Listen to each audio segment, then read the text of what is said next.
Hello and welcome or welcome back to Harmony's Hobby Happy Space. I am Harmony and this is my happy space. And today we are going to be working on video number 2 of 10 in my minis series. So if you have not already watched video number 1, that's sort of the introduction into what this series is going to entail, where I showcase all of the 10 plushies that we're going to be creating in this series. So today for video number 2, we are going to be doing Bubble from the Amazing Digital Circus. Now, Bubble is a translucent bubble in the show, and of course we can't make a translucent plushie, so I just decided to go with a super light gray, but you can go with whatever color you want your bubble to be. He is a very easy pattern because he's just the body. There's no additional pieces that we need to make to get him completed, and then of course we have safety eyes that are already easy enough, and then just the mouth for felting. So this one's going to be super easy. So grab your things and grab your drink and your snack, and let's head over to the tutorial. All right, so today we are going to be crocheting this little guy, Bubble. And so let me tell you what we are going to need as far as materials to complete him. We are going to need some stuff for felting. Now, I always keep a spare piece of paper on hand with a pencil because I like to draw out my shapes on paper first and then cut them out before I move on to my felt. So we have some paper and a pencil. And we are going to be needing a white felt sheet and some black loose felt. I really don't know if you could use black sheets just because we're making these teeth here, and you can see that you have to use a very small piece in order to accomplish that. So I feel like if you were to just use black and white sheets together, that might be really hard to accomplish. And then of course we're reline the outside of it as well. So loose black felt, white sheet, and I'm going to set that aside. If you hear noise in the background, I'm sorry. It is 1, super windy, and 2, my dog is eating. So then we are going to need some safety eyes for Bubble, and these are just regular black safety eyes. And I'm using size 20 millimeter, but you can play it by ear and see how big your bubble comes out, and then choose your safety eyes when it comes time to place them. So I'm going to set those aside. Of course, you need your needle felting needle. You're going to need some pins to hold your felt in place whenever we get to the part where we're felting. And set those aside as well. And then you're going to need some scissors. Of course, you're going to need some stuffing. Of course, a lot more stuffing than this, but have your stuffing ready and nearby. You're going to need some needles for sewing. I like to keep a couple of different sizes on hand, but I really do like to sew with the bigger one. But we'll set those aside. You're going to need a stitch marker. Again, I always like to keep an extra one just in case one happens to break on me. And then we are going to need our hook. Now I am using a size 7 millimeter, but you can use whatever you're comfortable with using for the yarn that you're using. So for the yarn today, we only have one color. It's going to be this light gray color here, and it's Bernat Blanket, and it is in the color Vapor Gray. So I'll put that there so you can see it. Vapor Gray, Bernat Blanket, and that's it. That's all we need to get started. So I am going to get some yarn pulled here, and we are going to jump right in. Again, this is going to be a very quick one, hopefully, just because he's literally just around Bubble. So we are going to start with a magic ring or a magic circle, and you can use the chain 2 method if you struggle with a magic ring, as long as you get started with 10 single crochets into the magic ring or the chain 2. So what I like to do is I like to put a couple down first. So I'm going to do 1, 2, 3, and then I am going to get my little tail here and just gently pull it just a little bit to start closing that circle in. And then there's 4, 5, 6, 7. I'm going to pull it a little bit again. And then there's 8, 9, and 10. Okay, so we're going to go ahead and get that tail and pull that hole closed super tight.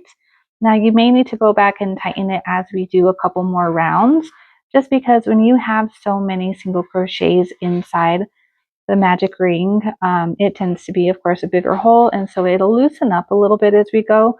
So just remember to come back and tighten it. So we are going to go ahead and put our stitch marker.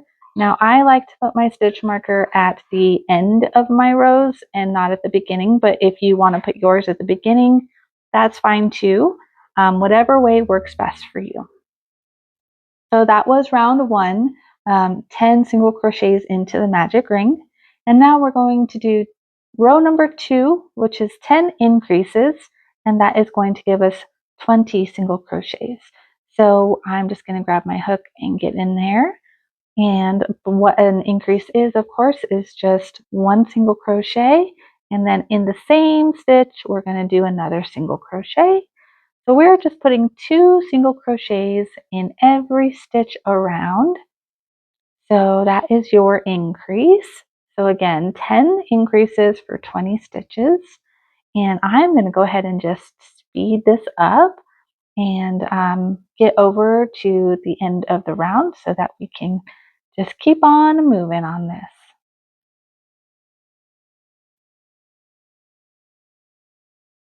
Okay, I have made it back around to the end of row number 2. I've got one more increase right where that stitch marker was, and that is 20 single crochets all the way around. So I'm going to replace my stitch marker, and we are going to move on to round number 3, which is 1 single crochet and an increase all the way around, and that will give us 30 stitches.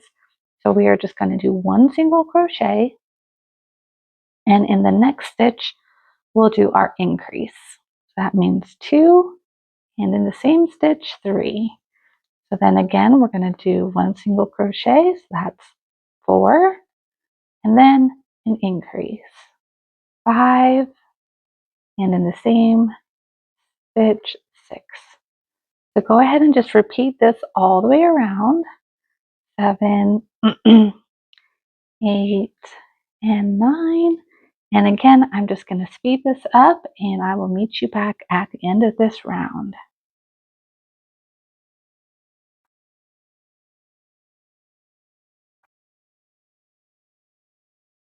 Okay, I am at the end of row number 3. I'm at my stitch marker, so I've got one last increase.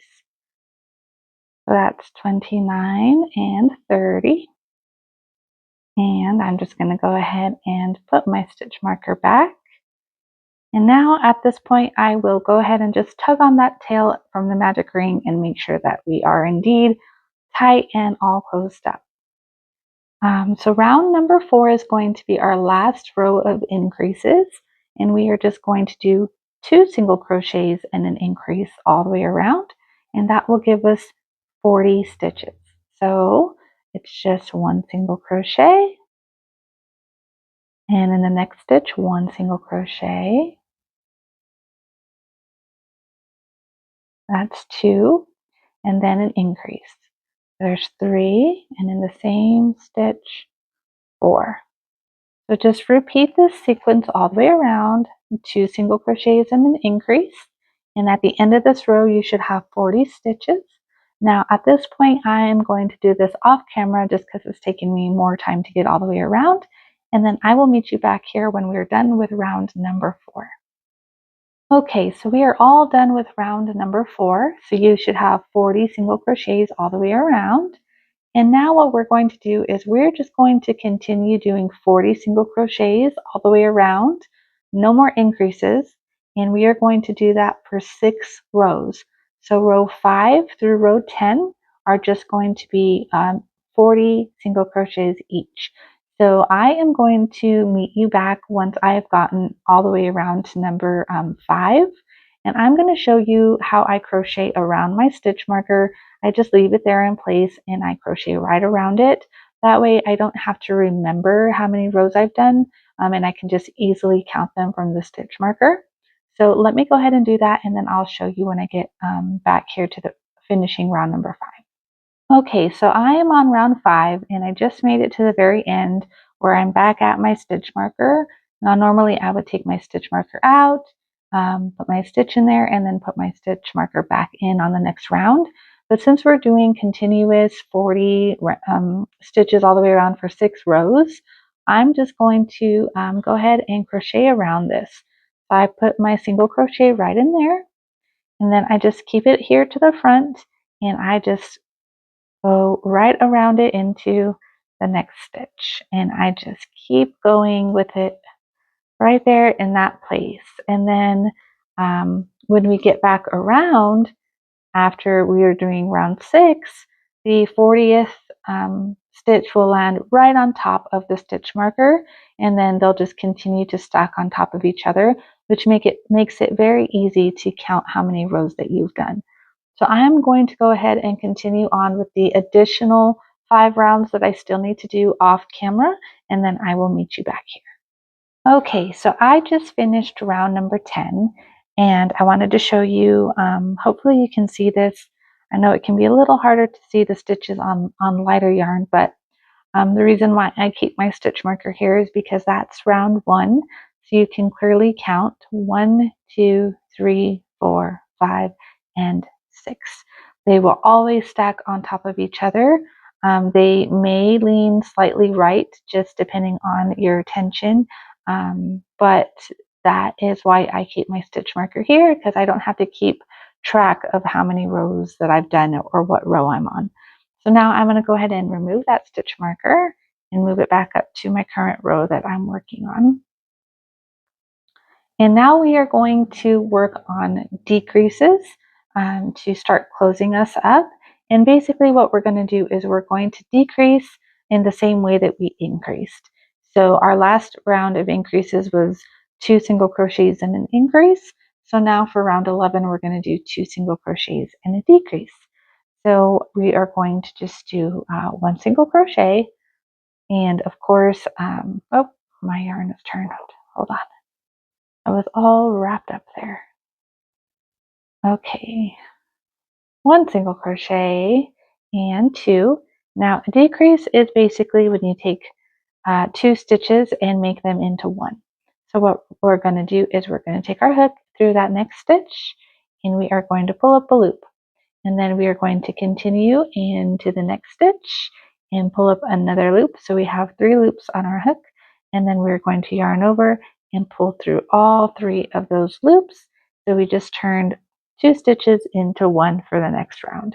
So you are more than welcome to use the invisible decrease if you'd like. I personally don't use them very often. I find that they're not necessary. For myself and my work and my plushies, but I do find that they are super helpful when you get to the very end of your closing up your plushie, and you start to get like little holes. And I will probably show you what I mean when we get to that point. So you can use a regular decrease, you can use an invisible decrease, whatever works for you, as long as you're doing 2 single crochets and a decrease. So I'm going to go ahead and do that off camera and complete round number 11. And when we get to the end of our row, we should have 30 stitches. All right, so I just finished round number 11. I did my final decrease and moved my stitch marker up. And now I'm going to take my hook out, and we're going to go ahead and place the safety eyes. So let me grab Bubble here. So what we're going to do is we're going to put the eyes, let's see, 1, 2, 3, 4, 5, 6 and 7. So we're going to put the eyes between rows 6 and 7, and then we're going to put them about 1, 2, 3, 4, 5, 6, 7, 8, 9 stitches apart. So let's go ahead and grab our safety eyes, and we'll count down. Now, the good thing about just having a round plushie is there's no real like face or shape to it. So it doesn't matter where you put your safety eyes as long as it's between row 6 and 7. So 1, 2, 3, 4, 5, 6, and 7. I'm just going to go ahead and put one right there.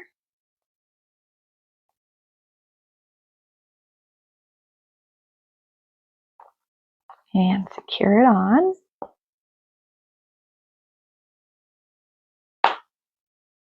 Okay, so there's one eye. Now, again, they are pretty far apart. So let's go ahead and count 1, 2, 3, 4, 5, 6, 7, 8, 9. So I'm going to go ahead and put this one there. And honestly, as long as you're somewhere around 9 stitches apart, like 8 or 9, that should be fine. I don't know that I would go past that just because we have to get the face to wrap around and you don't want it to be too far on the sides. So I would say, 8 or 9 stitches, but it looks like I've done 9. So let's go ahead and pop that on. Those ones are always so hard to get on. And then we're going to do another round of decreases, and then we'll start stuffing the head or the body. So let's go ahead and continue on with row number 12. And we are just going to do one single crochet and a decrease. So again, all stuff that we've done, super simple. One single crochet, and then insert, pull up a loop, insert in the next stitch, pull up a loop, yarn over and pull through all 3 for a decrease. We are going to repeat that all the way around, and at the end of round 12 we should have 20 stitches. So again, I'm going to do this off camera and then I'll meet you back at the end of round 12. All right, so we just finished round 12 and we should have 20 stitches around, and you can see we're getting pretty small hole. We're starting to close up really quickly here. So I'm going to go ahead and start stuffing. Now, if you have watched my videos, been with me for a little while, you know that I like to stuff my plushies really, really well. And I think this stems from when I first started. I started a little bit over a year ago, and I didn't stuff my plushies very much, just because I was so new to everything. I didn't really know what I was doing or how much to stuff, and I found that they just they got super squishy right away. Not that there's anything wrong with that, snugglers and things like that, but for the most part now, I'm the stuffing queen, and I like to have really dense plushies. So I'm just going to get a lot in there. I'm going to push it out to the sides and really start to shape this little round ball. And then I'm going to go ahead and continue on with the decreases, but I will add more stuffing once we get towards the end. So once you're happy with how much stuffing you have for now, let's move on to round number 13. Oops, and just undid my stitch. Hold on. Okay, there we go. Sorry about that. We are just going to do decreases.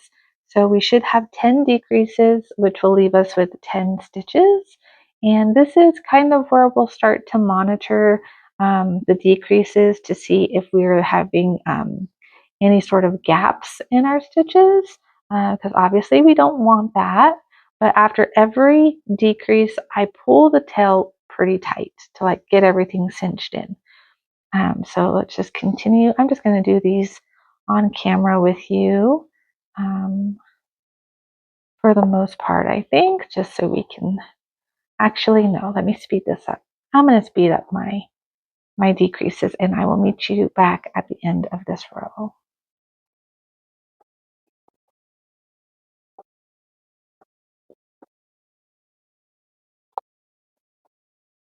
Okay, so your hole should be pretty small at this point. So Before I do any more decreases, I am going to get just a little bit more stuffing in there.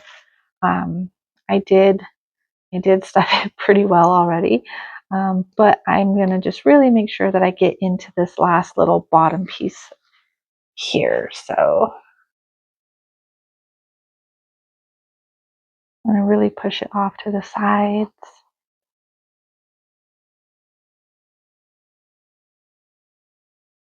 And that should be good. I think I'm happy with that. So now I'm going to do just a couple more decreases, kind of play it by ear, to close up this hole. That's a little bit too big to sew closed for me. So this is where I'll probably start to do some invisible decreases. So what an invisible decrease is you basically just take the first loop. So normally we go through both and we have 2 loops on our hook. Well, we are only going to grab the first one. So what I like to do is just kind of twist my hook. I'm going to twist it around to grab just the first loop. And then I'm going to pull up, twist it again, and get the first loop of the second one. So now we're working with just the front loops only. And then you yarn over and you pull through those first 2, which can be a little tight. And this is why I don't like invisible decreases, because they really are hard to do. And then yarn over and pull through 2. And then pull that tail tight. And I'm going to go ahead and do another one. So front loops only of the next 2 stitches. Yarn over and pull through.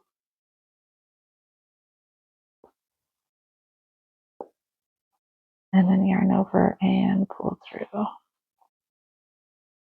Okay, and I am pretty satisfied with that. So I am going to go ahead and get a little bit of a tail and cut my yarn. And then I will pull out my hook.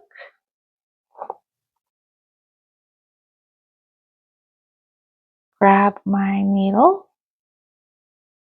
and just sew the rest of this closed. So to sew it closed, we're going to do exactly like we did the invisible decreases, where we just grab the front loop only and we just go around the hole and we pull it closed.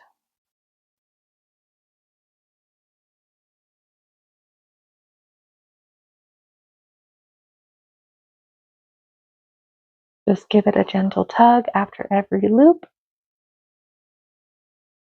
And that's going to close it up nice and tight for us.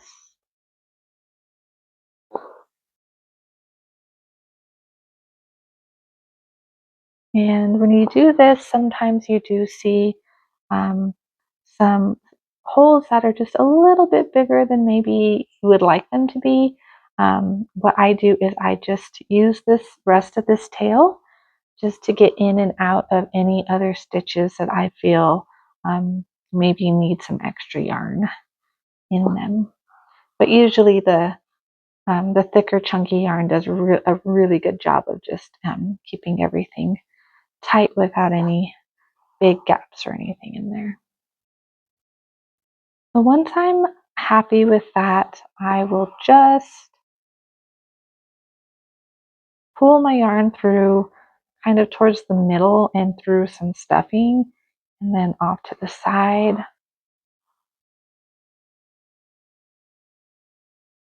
And then back up through the middle. And then I'm going to chop that off and just push the tail back inside the plushie.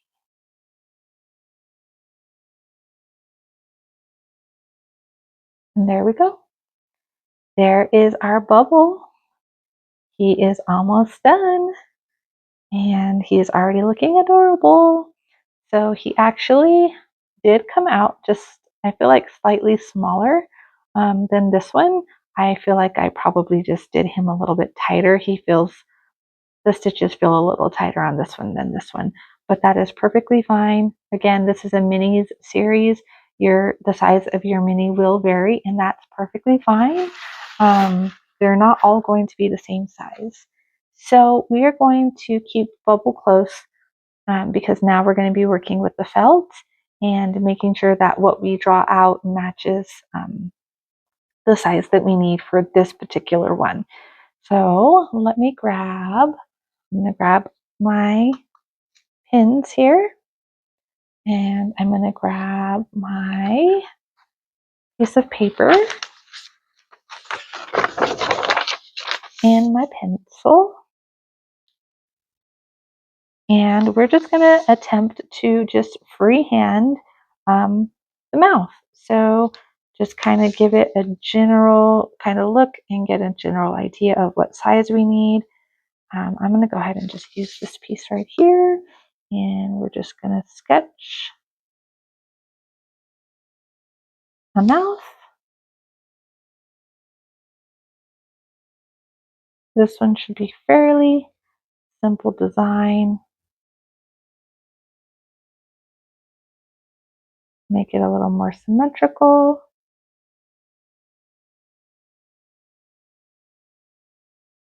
Okay, and then I'm going to go ahead and just cut that out.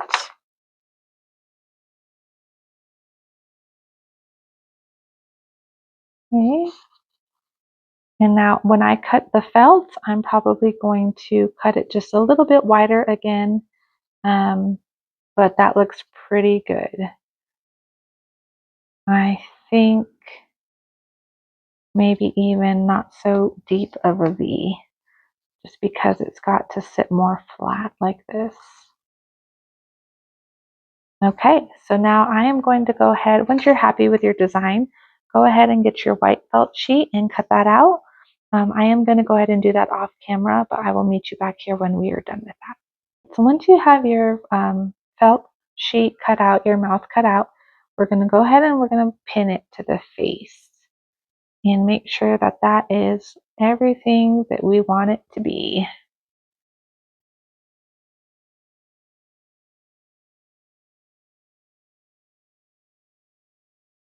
Now, when you needle felt it, you're going to lose just a little bit of the size, which is not a bad thing. You just want to make sure that you're aware of that before you start needling. Now, if you want to glue the felt on, that is perfectly fine as well. You can do that, but I think I am pretty happy with that. I feel like I may take just a little bit more off the bottom and just shape it a little bit better. Let's see. Let's do that. Just give this a little bit of a trim here.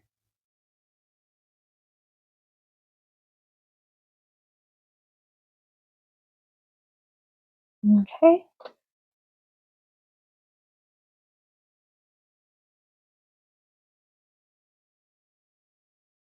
And then remember also we are going to be tracing, like outlining the mouth with black felt as well. So that will add a little bit more size to it.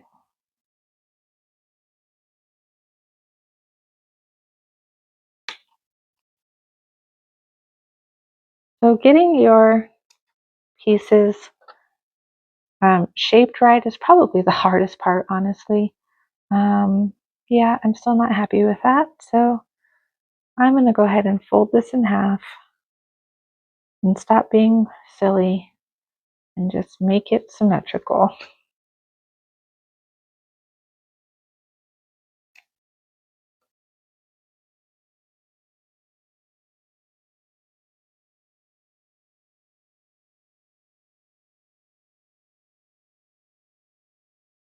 All right, so that's perfect. I am really happy with that. So what I'm going to do is I'm going to go ahead and I'm going to grab my needle for felting, and I'm going to just start by keeping everything pinned in place.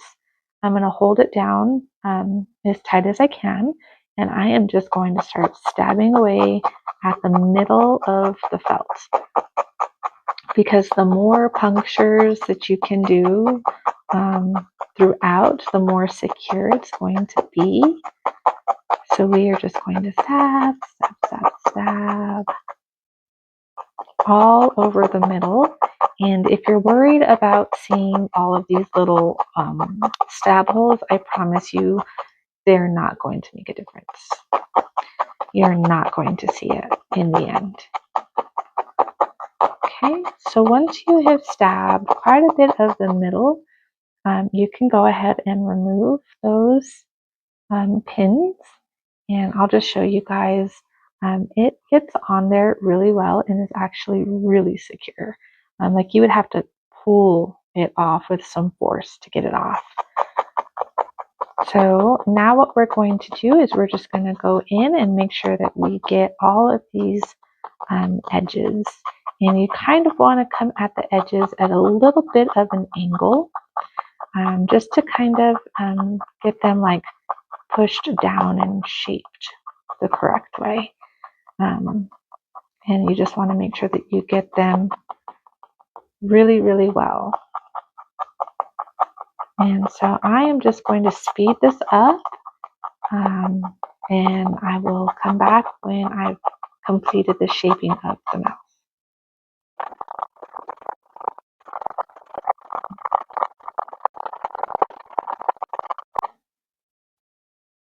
Okay, so once you have done that and you've completed all of the edges and you're really confident in the shape of everything and that everything has been pushed down and nothing's going anywhere, now we're going to go ahead and grab our black loose felt, and you honestly don't need very much. So I'm going to start with this little bit right here, and what we're going to do is we're just going to peel off a pretty thin layer. And I will tell you, it gets harder and harder to work with loose felt the smaller amounts that you use. So just be prepared, it's pretty tedious. So what I'm going to do is I'm going to start right in the middle here, and I'll use this bubble as a reference guide here. So he's got this tooth here in the middle that's kind of like dead center. So we're going to start here and we're just going to make this tooth first. So let's go ahead and get right in the middle here and just start stabbing in the loose fibers.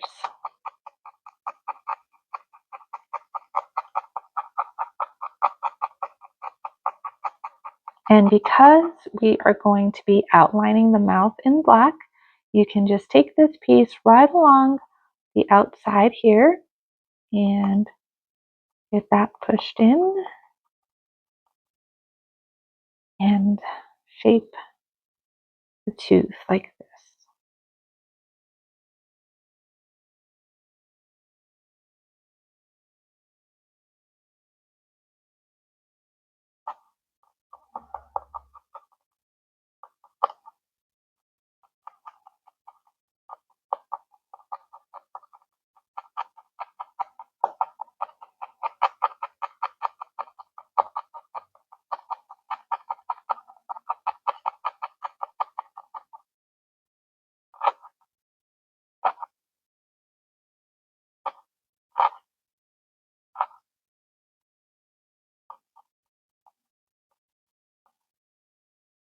Okay, and that is the first tooth. So now we are going to make the next one. So we're just going to keep working along this one side of the mouth first.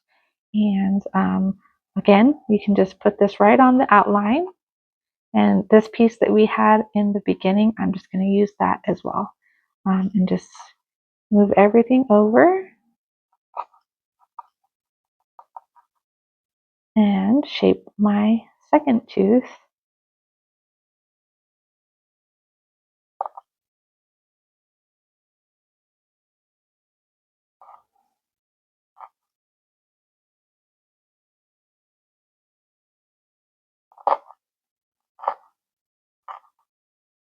So again, this is really tedious. Make sure that you are pretty deliberate with your punctures, especially with working with the loose fibers, because once you puncture it, that's where it goes. Now you could take it out and continue working, but it's just easier to take your time, go slow, and just really be, what's the word I'm looking for? Like, as accurate as possible. Be intentional with your steps.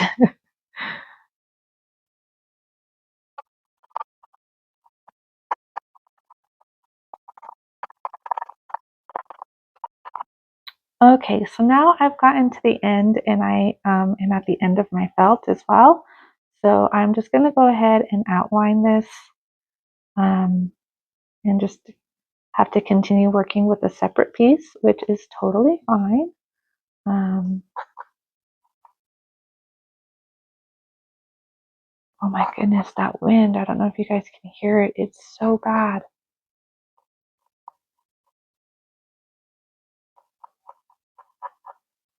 Okay.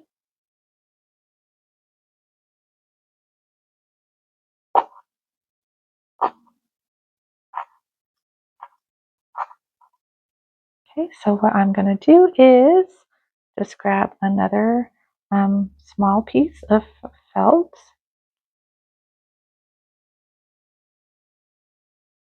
and I'm going to start here in this corner.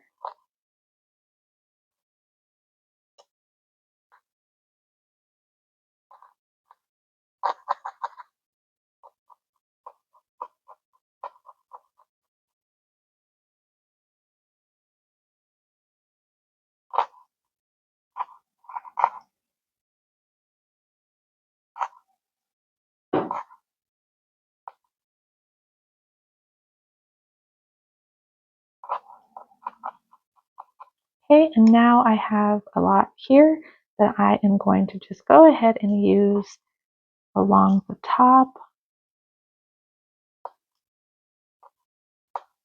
as the outline.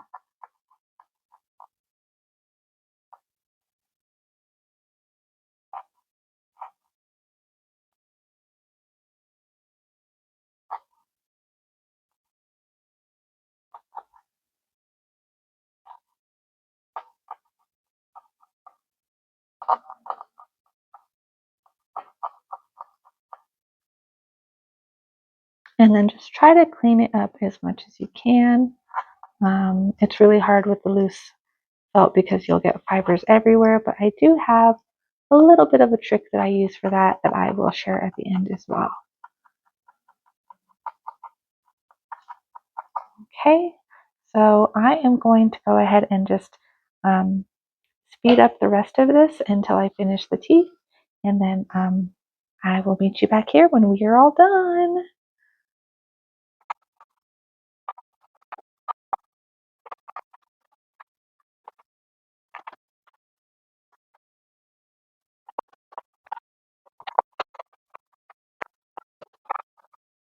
Okay, so once you're done with that, you've made all of your teeth, you've outlined the mouth. I mean, everything looks really, really good the way it is.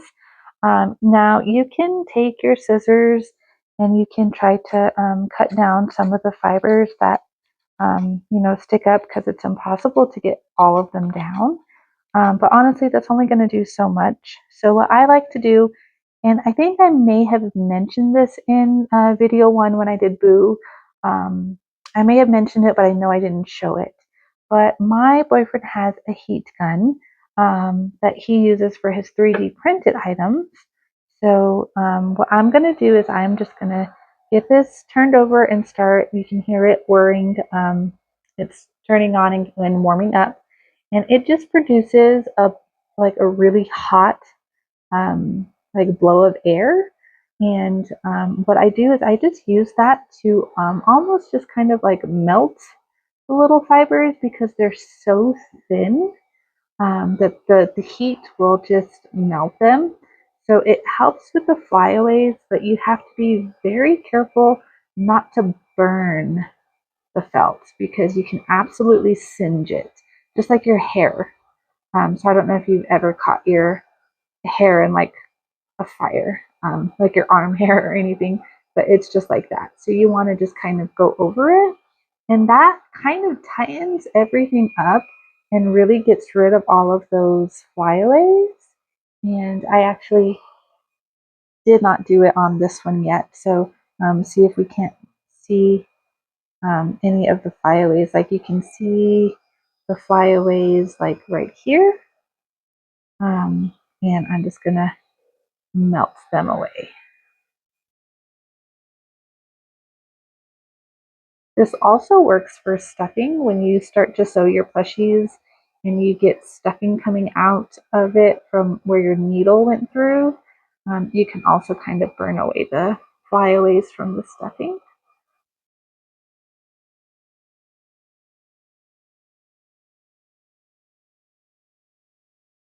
And honestly, I did these teeth a lot thinner, not as much felt.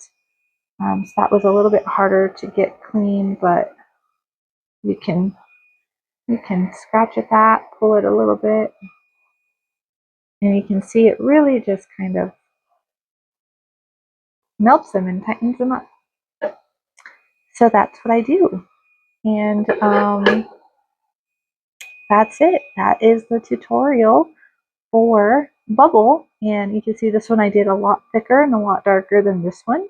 Um, Either way, they're both wonderful and adorable, and somebody will love them. So again, do your plushies how you want to do and in your style.